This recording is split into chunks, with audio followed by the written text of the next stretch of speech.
Bonjour à tous ceux que je n'ai pas encore salués, bienvenue à ceux qui nous visitent pour la première fois.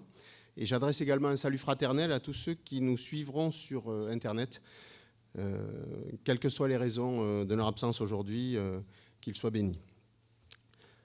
Pour introduire ce culte, je souhaiterais que nous prions.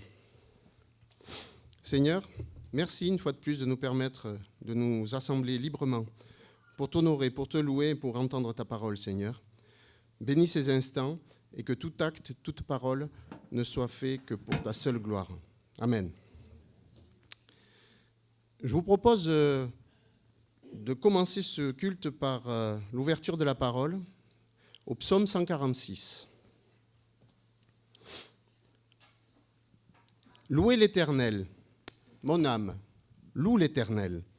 Je louerai l'Éternel tant que je vivrai. Je célébrerai mon Dieu tant que j'existerai. Ne vous confiez pas aux grands, aux fils de l'homme, qui ne peuvent sauver. Leur souffle s'en va, ils rentrent dans la terre. Et ce même jour, leurs desseins périssent. Heureux celui qui a pour secours le Dieu de Jacob, qui met son espoir en l'Éternel, son Dieu. Il a fait les cieux et la terre, la mer et tout ce qui s'y trouve. Il garde la fidélité à toujours. Il fait droit aux opprimés, il donne du pain aux affamés. L'Éternel délivre les captifs. L'Éternel ouvre les yeux des aveugles. L'Éternel redresse ceux qui sont courbés. L'Éternel aime les justes. L'Éternel protège les étrangers. Il soutient l'orphelin et la veuve, mais il renverse la voie des méchants. L'Éternel règne éternellement. Ton Dieu, ô Sion, subsiste d'âge en âge. Louez l'Éternel. Je l'ai répété quelques fois, mais ça le mérite. Je vous propose de vous lever et de chanter ces deux chants coup sur coup, acclamez Dieu et chantons car Dieu est là.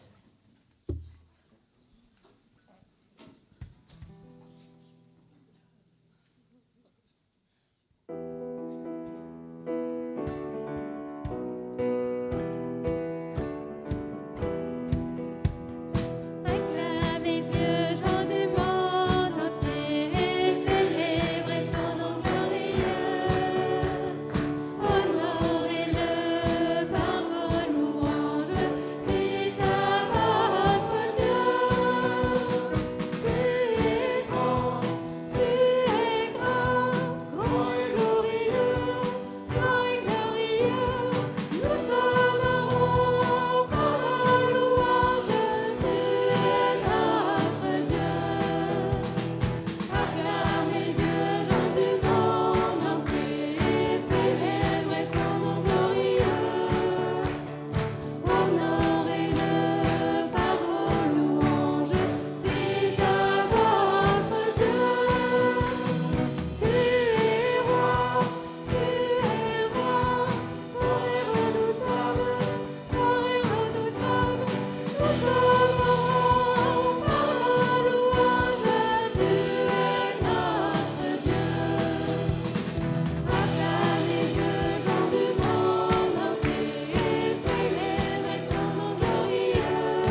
Nous sommes tous assemblés pour adorer avec nos instruments joyeux de ce que Dieu nous a sauvés.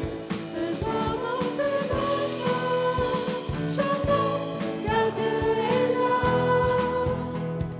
Poussons des cris de joie, dressons-lui un trône de reconnaissance, un palais de louange.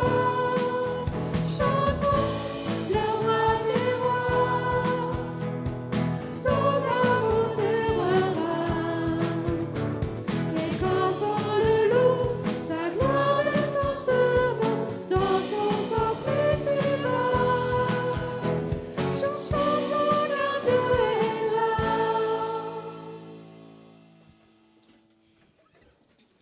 Vous pouvez prendre place.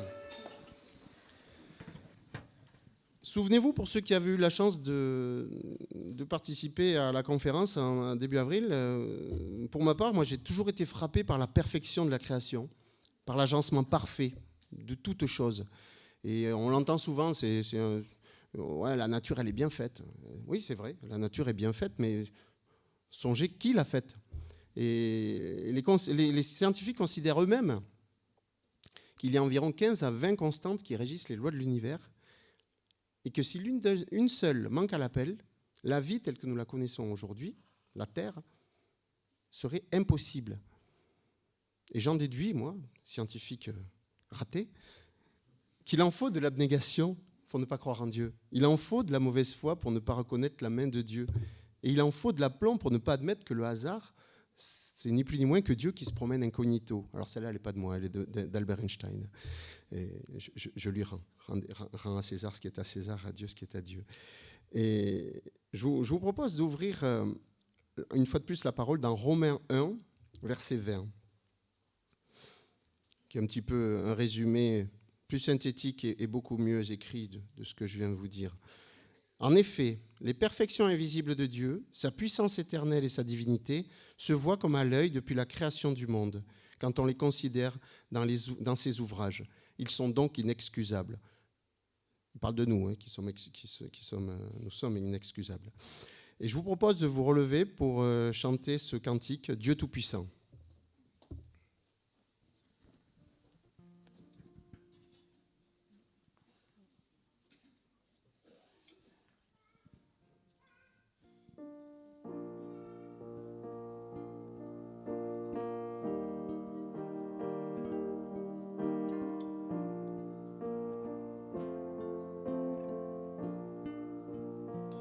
Dieu Tout-Puissant, quand mon cœur considère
prendre place. Je vous propose de faire monter des prières libres, à haute et intelligible voix, afin de continuer à adorer notre Seigneur. Et je terminerai moi-même par une prière. Seigneur, toi qui es le commencement et la fin, toi qui as tout créé, tu ne t'es pas contenté de créer le monde. Tu as aussi envoyé ton Fils pour nous sauver. Et ce qui fait de nous des héritiers. Quel privilège, Seigneur, nous qui ne méritions rien. Nous te bénissons, Seigneur, nous te remercions. À toi seul soit la gloire. Amen. Je vous propose une fois de plus d'ouvrir la parole dans 2 Corinthiens 9, versets 6 à 9. Sachez-le, celui qui sème peu, moissonnera peu, et celui qui sème abondamment, moissonnera abondamment. Que chacun donne comme il l'a résolu en son cœur, sans tristesse ni contrainte, car Dieu aime celui qui donne avec joie. Et Dieu peut vous combler de toutes sortes de grâces, afin que, possédant toujours en toutes choses de quoi satisfaire à tous vos besoins, vous ayez encore en abondance pour toute bonne œuvre. Selon qu'il est écrit, il a fait des largesses, il a donné aux indigents, sa justice subsiste à jamais. Oui, il y a plusieurs façons de remercier le Seigneur. Nous avons commencé en le louant, en le priant. Il y a aussi l'offrande. Et l'offrande qui est donc évidemment sans contrainte, comme je viens de le rappeler, qui est libre. Et pour faciliter ce temps d'offrande, nous allons chanter encore un chant de remerciement qui s'appelle « Merci », le bien nommé. Et je vais vous demander de vous lever. Je vais demander aux 2 frères que j'ai sollicités de venir au pupitre afin de distribuer le sac d'offrande et nous prierons pour les offrandes qui seront faites à l'issue de ce chant.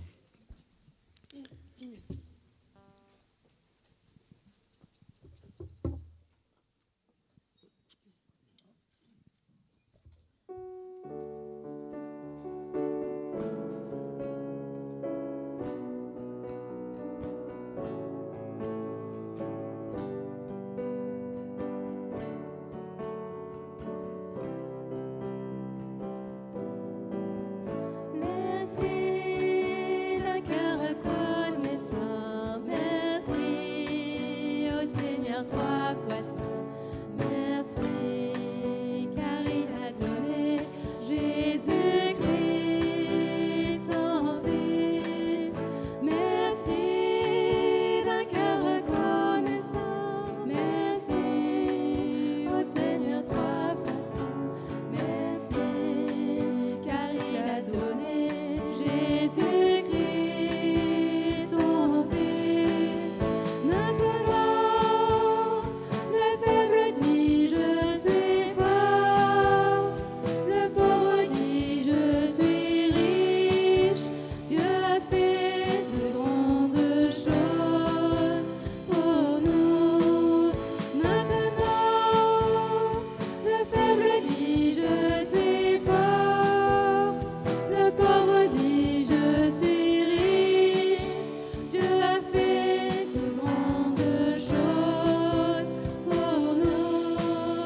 Merci d'un cœur reconnaissant, merci au Seigneur 3 fois saint, merci car il a donné Jésus-Christ son Fils. Merci d'un cœur reconnaissant, merci au Seigneur 3 fois saint, merci car il a donné Jésus-Christ son Fils. Maintenant, le faible dit je suis fort, le pauvre dit je suis riche. Dieu a fait de grandes choses pour nous. Maintenant, le faible dit je suis fort, le pauvre dit je suis riche. Dieu a fait de grandes choses pour nous. Merci. Vous pouvez prendre place. Prions. Oui, Seigneur, nous prions pour ces offrandes. Tu n'en as pas besoin, bien évidemment, puisque c'est toi qui nous donnes tout, mais accepte-les comme un gage de reconnaissance de notre part, un gage d'amour et de louange, et puisse ces offrandes faire avancer ton règne, Seigneur, dans cette ville de Pau. Amen. Nous arrivons pas à pas, bien sûr, à ce moment de la scène, qui est le sacrifice ultime que le Seigneur a fait pour nous sauver, pour nous racheter, nous qui étions perdus. Je ne vais pas vous relire tous les versets qui concernent la Sainte Seine, mais simplement rappeler que la Sainte Seine, c'est un devoir de mémoire. C'est un mot un petit peu galvaudé, mais c'est un véritable devoir de mémoire que nous faisons, non pas par habitude, mais parce que nous en avons la conviction. Nous annonçons le retour de Jésus. Nous annonçons sa victoire. Nous annonçons sa vie. Et c'est pour ça que ce n'est pas quelque chose d'anodin et quelque chose qui doit se faire à la légère. Je vous propose d'ouvrir quand même la parole dans 1 Corinthiens 10, versets 16 et 17.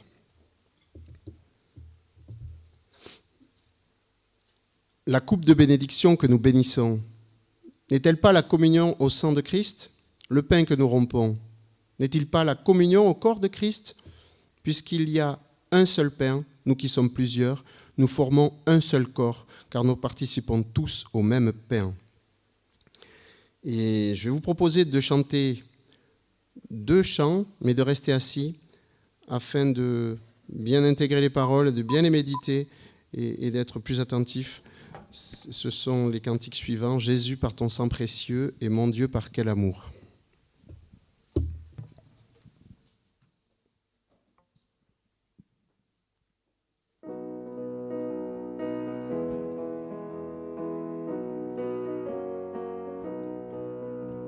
Jésus, par ton sang précieux, enlève mon iniquité. Regarde-moi du haut des yeux, dis-moi que tu m'as pardonné. J'ai longtemps erré, cœur rebelle, mais j'entends ta voix qui m'appelle. Au pied de ta croix maintenant, tout confus brisé, je me rends. Blanc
je sois libérée.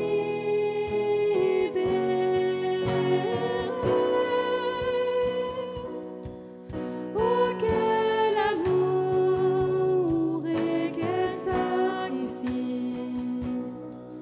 Le Fils de Dieu s'est donné. Pour moi il paie et pour moi il meurt. En lui je vis. En lui je vis. Tu meurs abandonné,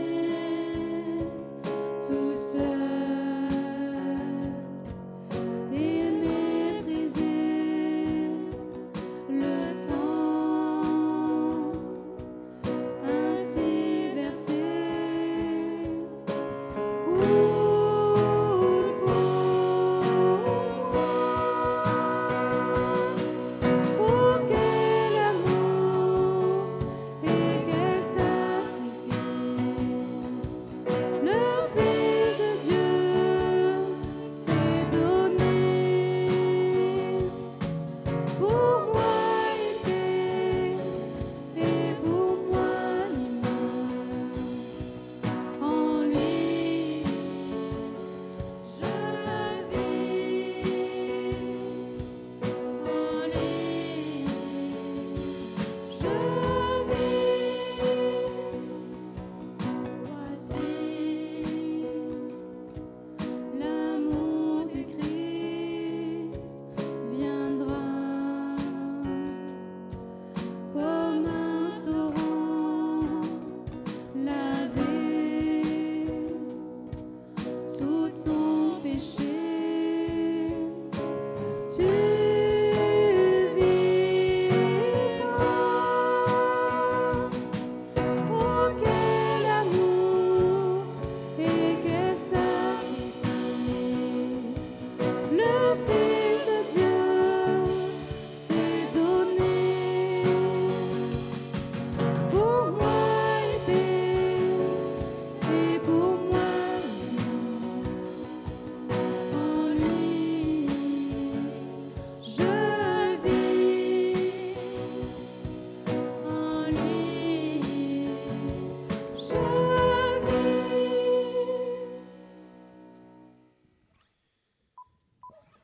Pour participer à la table du Seigneur, il faut être né de nouveau, être passé par les eaux du baptême et en avoir témoigné publiquement. Aussi, afin de faciliter la distribution, je vais demander à ceux qui veulent participer de se lever. Je vais rappeler les frères que j'ai sollicités en début de culte afin de m'aider à la distribution. Et comme il est de coutume au sein de cette église, nous nous attendrons pour prendre les éléments ensemble.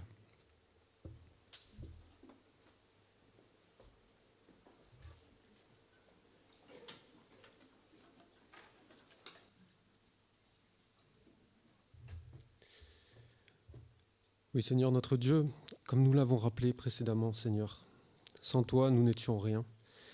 Et en toi, nous avons la communion avec nos frères et sœurs.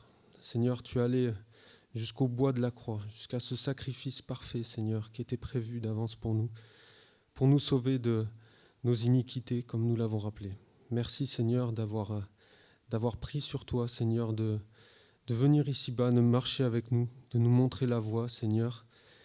Et vraiment, Seigneur, d'avoir accepté ce sacrifice pour nous, pour chacun d'entre nous, Seigneur, pour la vie éternelle, pour cette communion avec le Père. Et vraiment, Seigneur, on veut s'en souvenir au travers de ce corps que tu as brisé à la croix et de ce pain que nous prenons ce matin.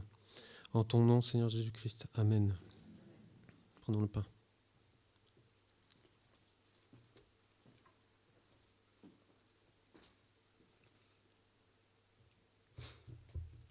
Oui, Seigneur, c'est ton sang qui a coulé, ton sang si précieux. Il a coulé non pas parce que nous le méritions, mais parce que tu as voulu, par amour, nous sauver. Alors, en ce dimanche, nous te disons une nouvelle fois merci pour ce sacrifice ultime, pour cet amour incommensurable pour nous à l'échelle humaine. Merci pour tout ce que tu as fait, ce que tu fais et ce que tu feras dans nos vies, Seigneur. Amen. Buvons le vin.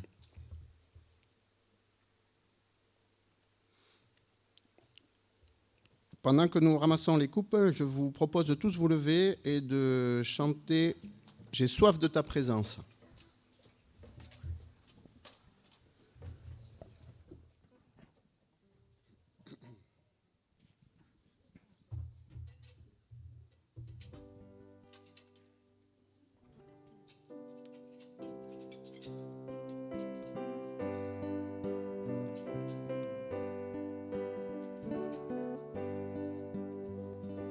J'ai soif de ta présence, divin chef de ma foi.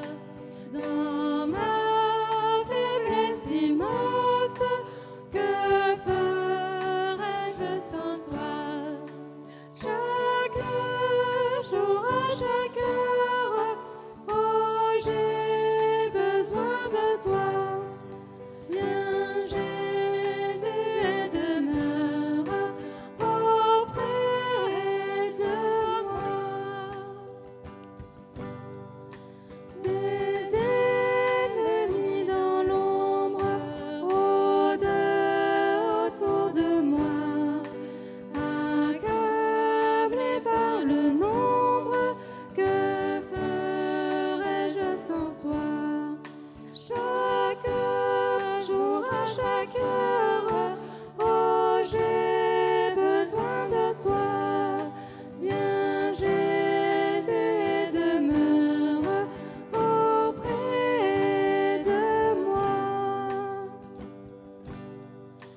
Pendant les jours d'orage, d'obscurité, d'effroi, quand faible est mon courage, que ferais-je sans toi? Chaque jour, à chaque heure, oh, j'ai besoin de toi. Viens Jésus et demeure auprès de moi. Oh Jésus, ta présence, c'est la vie et la paix dans la souffrance et la vie à jamais. Chaque jour, à chaque heure, oh, j'ai besoin de toi. Viens Jésus et demeure auprès de moi. Vous pouvez prendre place. J'invite les enfants à rejoindre Pascal, parce que qui dit Pascal dit chorale. Donc c'est un peu les vacances, mais on reprend demain, donc on va considérer que ce n'est pas tout à fait les vacances. Donc les enfants qui souhaitent chanter et continuer les louanges sont invités à monter. Je vais maintenant demander à notre messager du jour de venir rejoindre le pupitre.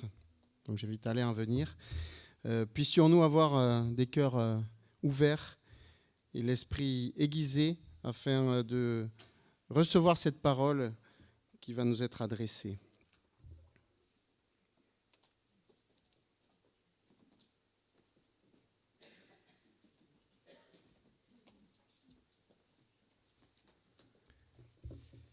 Bien, bonjour à tous. Que la grâce du Seigneur soit sur chacun ce matin. Je voudrais aujourd'hui partager avec vous une pensée. Sachez que nous sommes regardés. Par définition, un chrétien est regardé. D'ailleurs, nous nous regardons les uns les autres. Faut-il le faire? Nous allons répondre à cette question.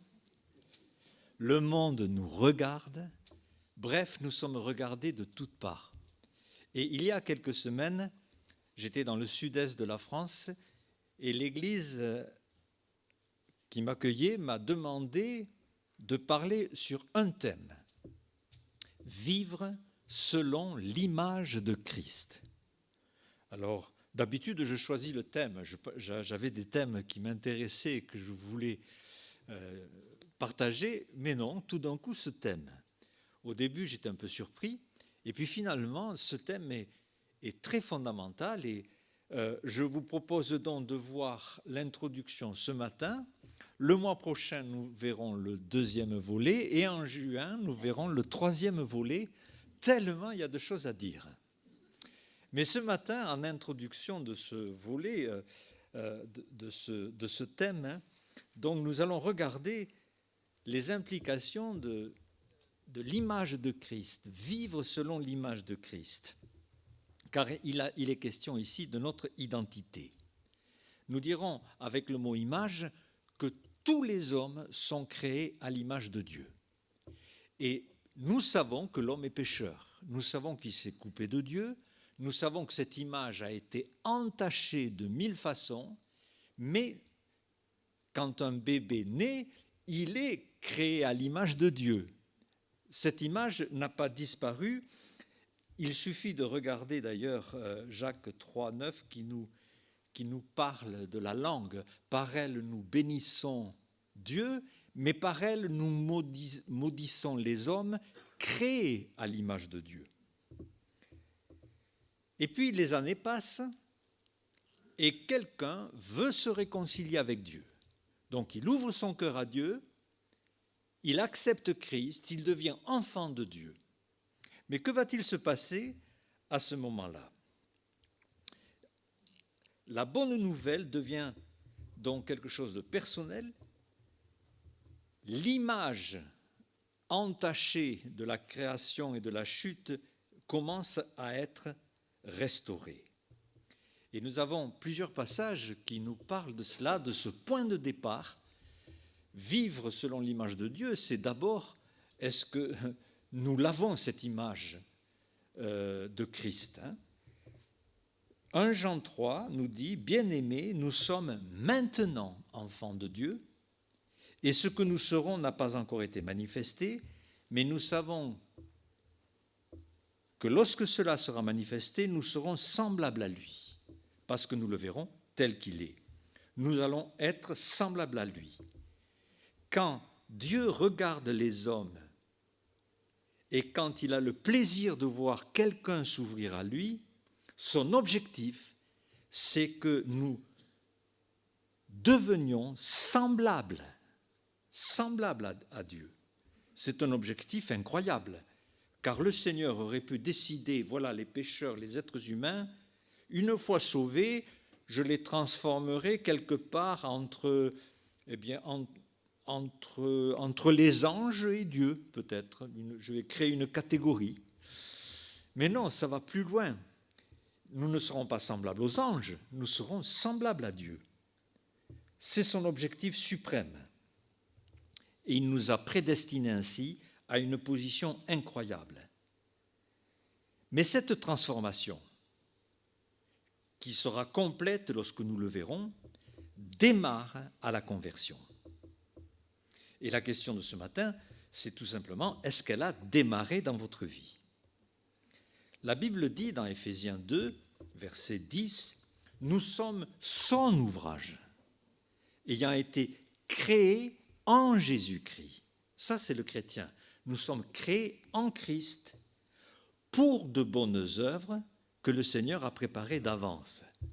Souvent, ce verset est utilisé dans l'évangélisation pour montrer que les bonnes œuvres ne sont pas là pour nous amener vers Christ, mais c'est étant venus à Christ que nous pouvons entrer dans des bonnes œuvres déjà préparées. Mais le chrétien qui a une image qui se transforme parce qu'il accepte Christ, c'est un ouvrage, c'est une œuvre d'art. Le mot ouvrage veut dire dans la Bible création, quelque chose de fait main, une confection, une œuvre d'art. Comme cela est écrit dans Hébreux 1, « Toi, Seigneur, tu as au commencement fondé la terre, les cieux sont l'ouvrage de tes mains. » Et les gens étaient extasiés il y a quelques semaines en Amérique, aux chutes du Niagara, quand il regardait le soleil et tout d'un coup il voit la lune arriver et la nuit s'installer. Et on voyait aux infos les gens être particulièrement émus, comme s'ils découvraient pour la première fois la lune et le soleil. Mais ils étaient impressionnés parce que tout ça bouge. Et tout d'un coup, on se sent tout petit et on se dit, mais il y a une mécanique céleste absolument impressionnante. C'est l'ouvrage de Dieu. Quand nous vivons selon l'image de Christ, les gens devraient être aussi impressionnés de l'œuvre que Dieu est en train de faire dans notre cœur. C'est un ouvrage, un peu comme ça se passe en broderie. Il y a un patron que l'on met sur le tissu, que l'on imprime, et puis après, on brode avec des fils de toutes les couleurs. Moi, je me souviens, quand j'étais petit, je voyais des dames qui étaient assises, qui passaient des après-midi en train de broder. D'ailleurs, je ne comprenais pas pourquoi elles passaient tant de temps, parce que, comme j'étais petit, je ne voyais qu'un côté de la broderie. Donc, je ne voyais que des fils. Il n'y avait rien de joli à voir, d'ailleurs. Pourquoi passer autant de temps à faire des choses aussi confuses ? Vous savez, le chrétien est l'ouvrage de Dieu. Et nous devons reconnaître parfois dans nos expériences, mais Seigneur, qu'est-ce que tu es en train de faire ? Et on voit des fils et des nœuds de tous les côtés. Et un jour, une de ces dames m'a pris dans ses bras, elle m'a levé et elle m'a montré l'autre côté. Et c'était magnifique. Un jour, le Seigneur va nous prendre et va nous montrer à quoi ça sert tout ce que nous vivons. Et nous allons voir quelque chose de beaucoup plus beau. Mais ce qui nous arrive n'est jamais innocent ou par hasard. Dieu est souverain, nous sommes entre ses mains. Vivre selon l'image de Christ, c'est d'abord donner le feu vert à Christ, Seigneur, œuvre. Œuvre dans ma vie, fais ton ouvrage. Dans 2 Corinthiens 5,17, si quelqu'un est en Christ, il est une nouvelle créature, les choses anciennes sont passées et voici toutes choses deviennent nouvelles. Il y a un changement, quelque chose de nouveau est placé dans notre cœur quand on s'ouvre à lui. Alors, il y a des chrétiens qui disent « je ne sais pas exactement quand je me suis converti ». Mais c'est fort possible. Mais par contre, il doit y avoir l'évidence d'un changement. Parce que le Seigneur œuvre dans notre vie d'une manière profonde. Et vous avez beaucoup de textes dans le Nouveau Testament où il est question de autrefois et maintenant.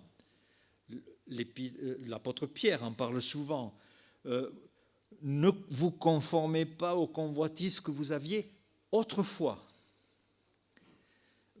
Dans le chapitre 2, verset 10, vous qui autrefois n'étiez pas un peuple, etc. Éphésiens aussi prend souvent cette expression, Éphésiens 5,8. Autrefois vous étiez ténèbres et maintenant vous êtes lumière. Quand Christ vient en nous, il y a quelque chose qui change. Je me souviens quand j'ai accepté le Seigneur, on m'avait montré 2 Corinthiens 5, tu seras une nouvelle créature. Alors je me demandais qu'est-ce que j'allais devenir si je prie. Donc j'ai prié dans ma chambre et rien ne s'est passé. Mais un calme. J'ai dit c'est tout l'effet que ça. Voilà, c'est pas plus que ça. Mais j'avais sincèrement dit oui à Christ. Et à l'époque, j'étais assez turbulent. Ma seule façon de communiquer, c'était souvent ce qu'on appelle à Toulouse la castagne, c'est-à-dire une forme de bagarre bien particulière. J'étais avec un copain qui était plus petit que moi et pour un motif particulier, donc on allait se battre. Et j'étais content parce que j'étais sûr de gagner. Mais au moment de se battre, j'étais paralysé et le Seigneur était en train de me dire « Alain, c'est fini, ne te bats plus, c'est fini ». Alors, je me demandais, mais qu'est-ce qui m'arrive? Donc je réfléchis, je médite, mais l'autre, il ne méditait pas. Et donc, j'ai souvent partagé ce témoignage, mais je vous le partage une fois de plus. Donc, j'ai reçu un grand coup de poing dans l'œil, je suis rentré à la maison frustré, avec le visage un peu de toutes les couleurs, et j'ai vu dans le miroir la réalisation de la promesse de 2 Corinthiens. Si quelqu'un est en Christ, il est une nouvelle créature. Voilà, une nouvelle image. Donc, pour vivre l'image de Christ, il faut que Christ soit là. Et quand il est là, il fait quelque chose. Ce n'est pas possible autrement. Il fait quelque chose. Maintenant, malheureusement, quand on parle du christianisme, en général des chrétiens, beaucoup, une grande majorité de gens se contentent de mettre en place une image sans que le cœur ait été touché ou changé. Et dans la Bible, nous avons l'exemple flagrant des pharisiens. Alors quand on regarde Matthieu 23, c'est très intéressant parce qu'au verset 27, il est dit « Malheur à vous, scribes, pharisiens, hypocrites, parce que vous ressemblez à des sépulcres blanchis, qui paraissent beaux au dehors et qui au dedans sont pleins d'ossements morts et de toute espèce d'impureté. » Ils paraissent paraître, donc dans l'original, c'est phéno, qui veut dire se manifester, briller, un phénomène. Épiphanie, c'est l'apparition. Donc, nous connaissons ces termes. Et bien sûr, le religieux se constitue une image qui est un paravent pour cacher la vie réelle qui est au fond de son cœur. Alors nous, chrétiens, ce n'est pas ça. Nous avons bien compris que c'est donner au feu vert la possibilité de créer quelque chose de nouveau dans notre cœur. Paraître. Le chrétien authentique ne joue pas de rôle. On ne joue pas un rôle. Et ça, c'est quelque chose de très, très important. On n'est pas dans l'interprétation des choses. Dans le théâtre de la Grèce antique, les acteurs jouaient des personnages. Et un interprète, vous savez comment ça se dit en grec? C'est un mot que vous connaissez tous. C'est hypocrites. Et ça se comprend. Un hypocrite aujourd'hui, c'est quelqu'un qui en fait montre une chose, mais en réalité en est une autre. Mais c'est tout à fait la définition d'un acteur. Un acteur, il joue un rôle. Il peut jouer un bandit, il peut jouer ceci ou cela, mais ce n'est pas lui. Le chrétien d'apparence qui veut mettre à la vue de tout le monde une image, il joue un rôle. Et par définition, il est un hypocrite, c'est un interprète. Et de génération en génération, ce n'est pas que les Juifs, mais le monde occidental, les chrétiens, se sont plus dans ce rôle. Jusqu'à ce qu'un célèbre auteur qui s'appelle Molière en fasse une pièce magistrale, Tartuffe. Alors, Tartuffe, je ne sais pas si des jeunes ont ça dans le programme de l'année, mais c'est quelque chose d'assez incroyable. Donc, la première fois que la pièce est donnée devant Louis XIV et devant les ecclésiastiques ont du mal à avaler leur salive parce que c'est vraiment, le thème, c'est l'hypocrite religieux. Celui qui interprète quelqu'un qui a la foi, mais en fait qui ne l'a pas du tout.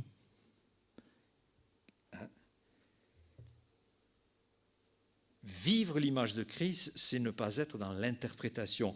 Et je vais quand même vous donner quelques lignes de Tartuffe, parce qu'elles sont extrêmement saisissantes.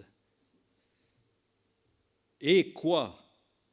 Vous ne ferez nulle distinction entre l'hypocrisie et la dévotion.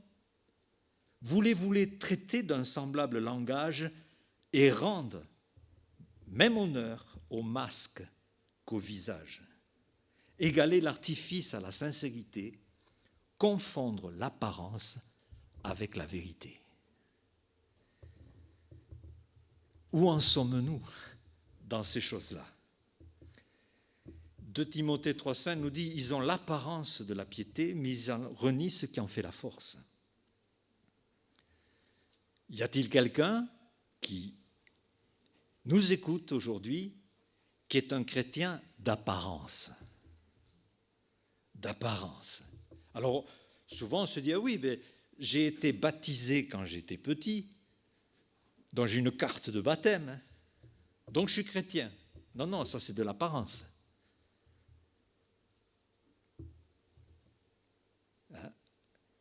On peut mettre devant les autres des symboles, mais le cœur peut être complètement ailleurs. Ce n'est pas le symbole qui fait la réalité. Ce n'est pas parce que j'achète une alliance dans une bijouterie que je suis marié. Ça n'a rien à voir. L'apparence des choses, si c'était vraiment cela, eh bien je vous inviterai à midi, je mettrai sur l'assiette une photo d'un steak frites et je vous dirai bon appétit. Si l'image suffit, si l'image est suffisante. Et d'ailleurs, il y a un verset dans la Bible, dans l'Ancien Testament, qui est très très clair à ce sujet. 1 Samuel 16, 17. L'Éternel dit à Samuel, parce qu'il devait choisir le futur roi, « Ne prends point garde à son apparence et à la hauteur de sa taille, car je l'ai rejeté. L'Éternel ne considère pas ce que l'homme considère. L'homme regarde ce qui frappe les yeux, mais l'Éternel regarde au cœur. » Nous voulons sauver les apparences. Alors, on pense que c'est quelque chose de très convenable de sauver les apparences. C'est une expression moderne que l'on utilise souvent.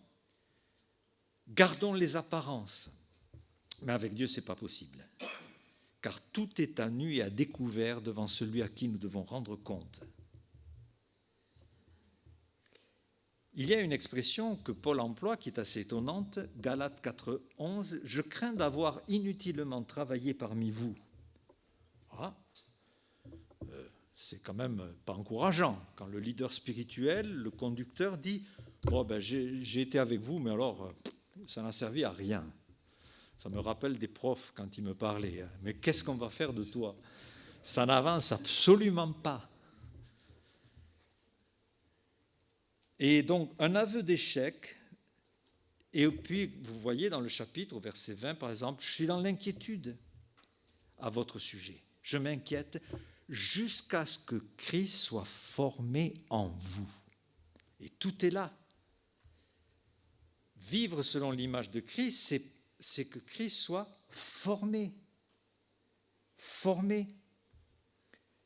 J'éprouve à nouveau les douleurs de l'enfantement jusqu'à ce que Christ soit formé en vous. 2 Corinthiens 3, 18 nous dit aussi, nous sommes avec le visage découvert, nous contemplons comme dans un miroir la gloire du Seigneur et nous sommes transformés en la même image, de gloire en gloire comme par le Seigneur. Transformés. Littéralement, c'est la traduction de métamorphoser. Métamorphoser.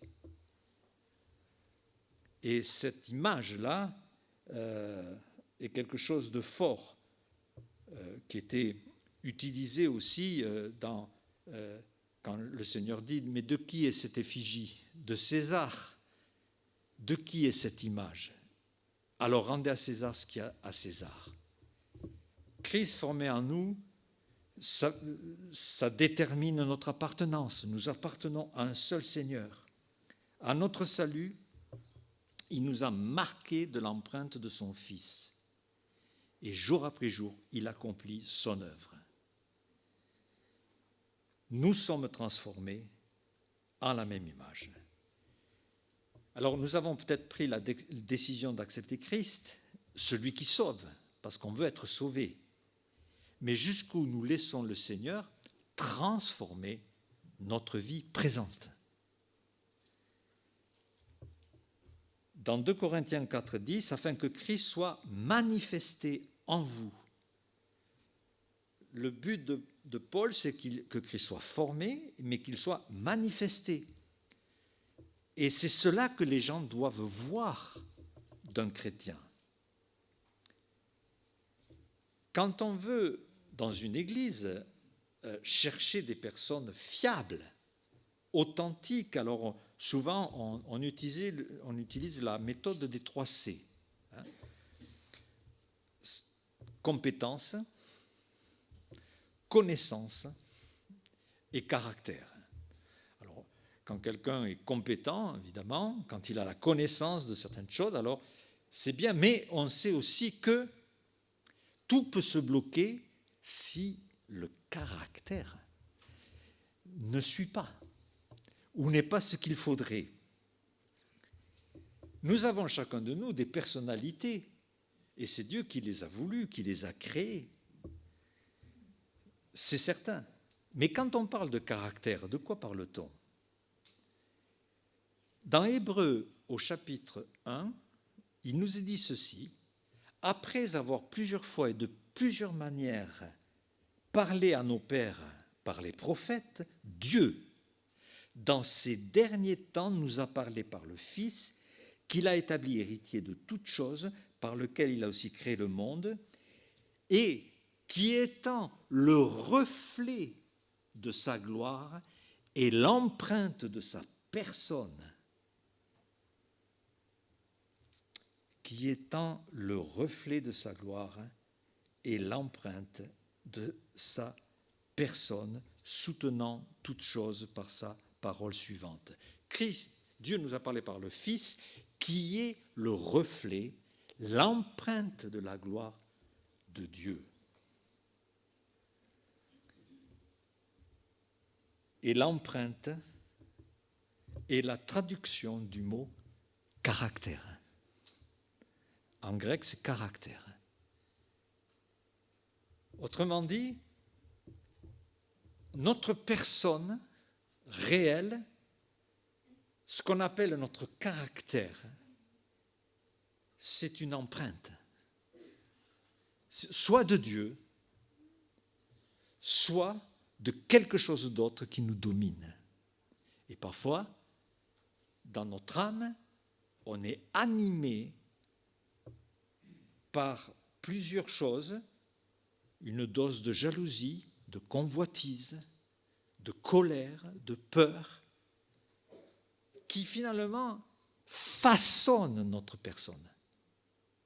Mais quand quelqu'un se convertit, il peut devenir l'empreinte de Dieu, littéralement le caractère de Dieu. Et nous aurons l'occasion d'y revenir le mois prochain sur ce thème. Mais qu'est-ce que c'est le caractère de Dieu? Dans Jean 1, 17, la loi nous a été donnée par Moïse, mais la grâce et la vérité sont venues par Jésus-Christ. Personne n'a jamais vu Dieu, mais le Fils nous l'a fait connaître. Encore aujourd'hui, personne ne voit Dieu, mais vivre selon l'image de Christ, avoir l'empreinte de Dieu dans notre cœur, permettrait aux gens de voir quelque chose. La grâce et la vérité sont venues par Christ et ont été vues par tout le monde. Et la grâce ici n'est pas le salut. D'ailleurs, le verset 14 de Jean 1 nous le fait bien comprendre. La parole a été faite chair, elle habitait parmi nous, pleine de grâce et de vérité. L'image de quelqu'un qui a Christ et où Christ peut avoir sa place, eh bien, va vivre au milieu de ses semblables dans la grâce et la vérité.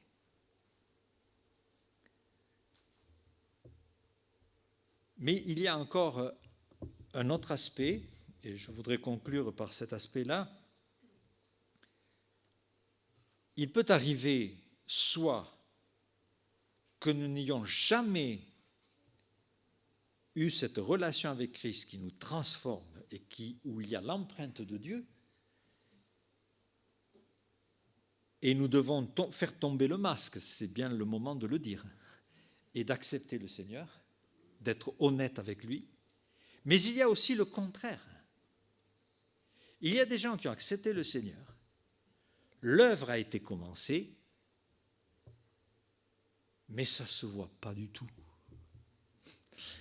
Et avec le temps qui a passé, les choses se sont vraiment fanées, à tel point que peut-être il y a des gens autour de vous qui ne savent même pas que vous êtes chrétien. Que s'est-il passé? Pourquoi l'image de Christ n'est pas visible? Ce n'est pas qu'elle existe, cette image, mais elle a été voilée par d'autres images. On appelle ça un palimpseste. Et peut-être que vous êtes ce matin un palimpseste. Alors, c'est un mot, ce n'est pas une maladie tropicale, c'est tout simplement un parchemin qui a été gratté. Et dans ce mot, il y a le mot gratter. Pourquoi? Parce qu'autrefois, les parchemins étaient très chers. Et souvent, on grattait un peu et puis on écrivait par-dessus un autre texte. On grattait le premier texte et il disparaissait avec un deuxième texte. Alors on a retrouvé des parchemins. On les appelle des codex. Alors il y a un codex qui s'appelle le codex d'Éphrem, qui est très, très célèbre parce qu'il est du XIIe siècle. Mais on a gratté un peu ce texte et on a découvert pratiquement tout le Nouveau Testament du IVe siècle. Mais il était caché par d'autres textes. Le codex d'Éphrem. Et parfois, il m'est arrivé dans ma vie où j'ai eu besoin que le Seigneur commence à gratter un petit peu pour que ce qui avait été dans mon cœur revienne au premier plan. Donc, soit il faut tomber le masque pour que l'image enfin commence, soit il faut revenir au Seigneur pour que, à nouveau, l'image réapparaisse. Et je vous donnerai un petit exemple biblique et pratique. Un jour, il faisait froid, et un des apôtres va s'approcher d'un groupe pour se chauffer. Il y avait un feu, il se chauffe. Et puis, il y a une dame qui s'approche de lui et qui lui dit « Mais toi, je te reconnais. T'étais avec ce Jésus ?»« Ah non, pas du tout. Non, je ne sais pas de quoi tu parles. » Ça, c'est un palimpseste. Son cœur est du côté du Seigneur, mais là, alors, il y a une toute autre image. Et on va revenir, on va reposer la question. Non, mais laissez-moi tranquille, je ne le connais pas du tout, ce gars.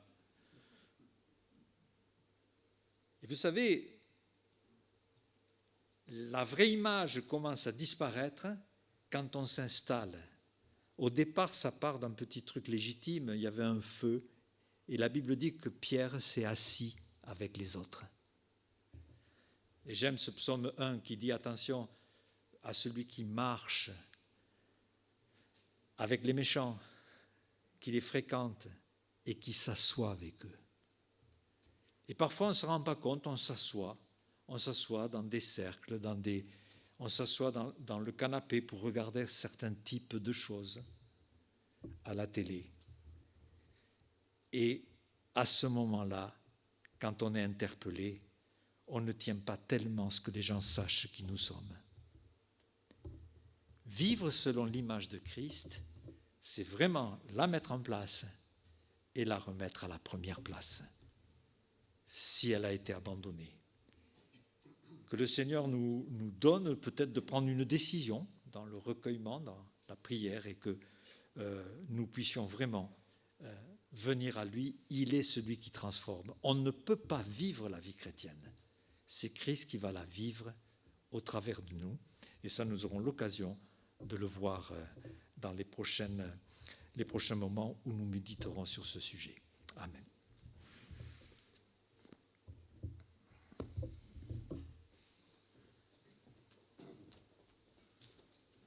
Merci Alain, j'ai hâte du mois prochain, à titre personnel. Alain propose que nous chantions ce cantique, Mon secours est en toi. Donc je vais inviter l'équipe musicale à me rejoindre et je vous propose de vous lever.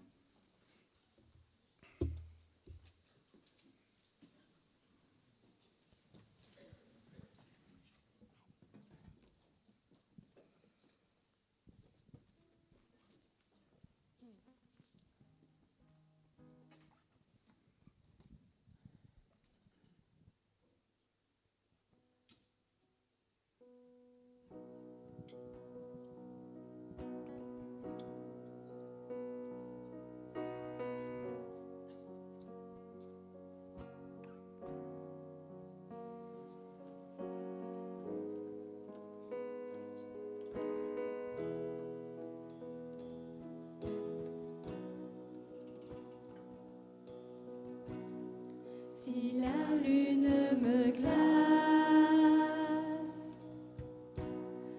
et le soleil menace, Créateur des étoiles, mon secours est en toi. Si mes larmes ruissellent et que mon pas chancelle, Créateur de la terre, mon secours est en toi.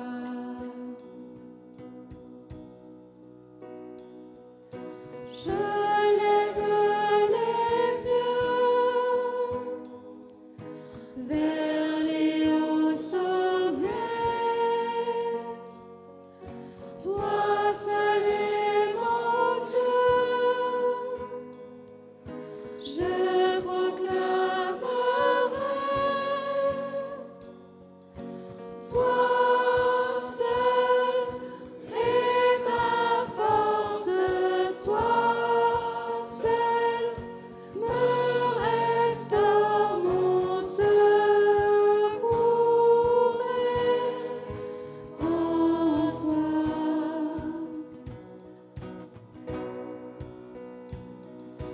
Toujours tu me portes, jamais tu ne dors, mon secours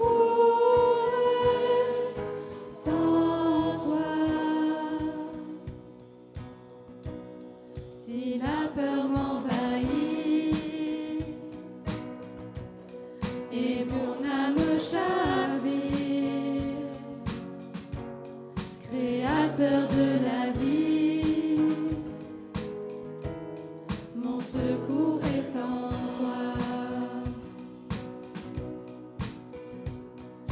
Je lève les yeux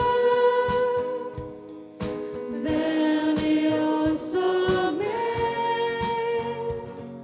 Sois seul est mon Dieu, je proclamerai.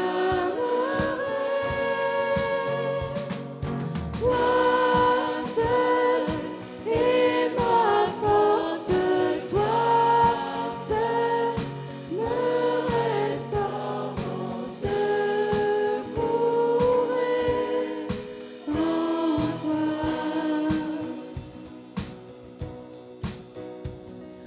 Toujours tu me portes, jamais tu ne dors, mon secours est en toi. Ta victoire, mon espoir, ton chemin, mon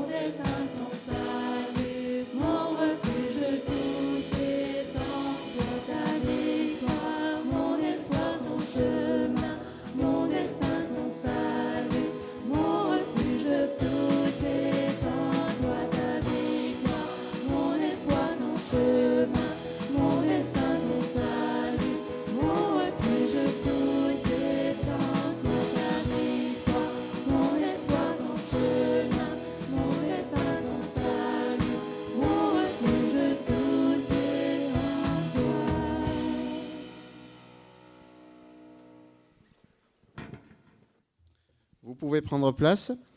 C'est la fin de l'enregistrement de ce culte. Je remercie tous ceux qui nous auront suivis sur Internet.